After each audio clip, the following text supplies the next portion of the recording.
पिछले सालों में इंडिया चाइना के बीच में things have not been good and not been easy.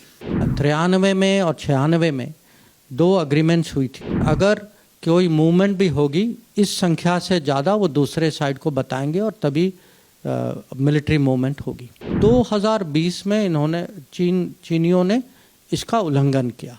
Lockdown के स्थिति में तब भी हमने मिलिट्री मूवमेंट की और बहुत माने बड़ी संख्या में मिलिट्री मूवमेंट की। पिछले सालों में इंडिया चाइना के बीच में things have not been good and not been easy.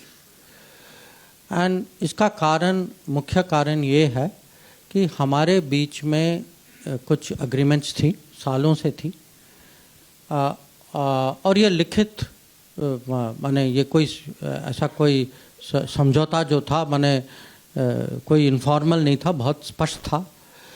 और ये था कि हमें अगर अपने बॉर्डर में पीस और ट्रैंक्विल, एक तो जब तक पड़ोसी हों आपस में, जब तक सीमा में पीस और ट्रैंक्विलिटी ना हो तो जो रिश्ते जो हैं आगे बढ़ने की संभावना नहीं है। तो ये उनको भी पता था, हमें भी पता था, इसीलिए। और अगर आप देखें जब से हमारी रिश्ते जो हैं नॉर्मलाइज हुए हैं, 62 में युद्ध हुआ था, उसके बाद 14 साल लगे हमें एक एम्बेसडर वापस भेजने में। उसके बाद 26 साल लगे, 62 के बाद पहला प्रधानमंत्री गया, राजीव गांधी जी गए, चीन गए।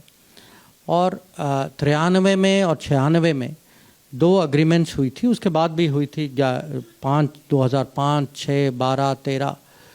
और इसका जो निचोड़ ये था कि दोनों साइड जो हैं वो जो लाइन जो बनी है, क्योंकि हमारी सीमा जो है वो म्यूचुअली अग्रीड नहीं है, कि दोनों साइड जो हैं वो फौज कोई संख्या में फौज नहीं लाएंगे वहाँ।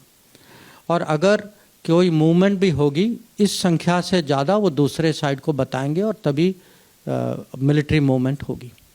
अब 2020 में इन्होंने चीनियों ने इसका उल्लंघन किया और अग्रीमेंट होने के बावजूद वो बड़ी संख्या में वो लाइन ऑफ एक्चुअल कंट्रोल पे वो अपनी मिलिट्री फोर्सेस लाए। और उसके बाद आप जानते हैं कि वो गलवान में वो घटना हुई और अभी भी हमारी भी फ़ौज वहाँ, और ये मोदी जी ने कोविड के समय में, जब आप जानते हैं पूरा लॉकडाउन चल रहा था उस समय देश में, तो लॉकडाउन के स्थिति में तब भी हमने मिलिट्री मूवमेंट की और बहुत माने बड़ी संख्या में मिलिट्री मूवमेंट की। और तब से हमारी फोर्सेस भी हैं वहाँ, उनकी फोर्सेस भी हैं, आमने सामने हैं वहाँ। तो हम तो चाहते हैं, ये तो हमने तो किया नहीं है, पर अगर हमारी सीमा में फ़ौज आए तो हमें तो अपना डिफेंस तो देखना ही होगा।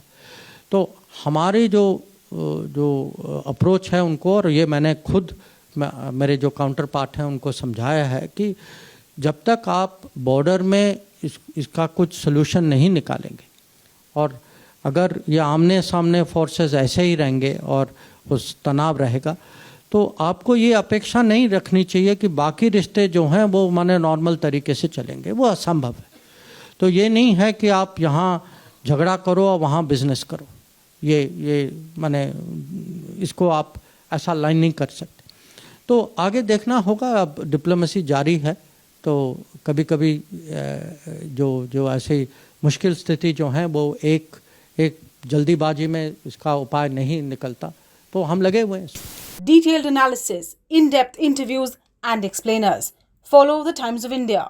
Subscribe to our YouTube channel.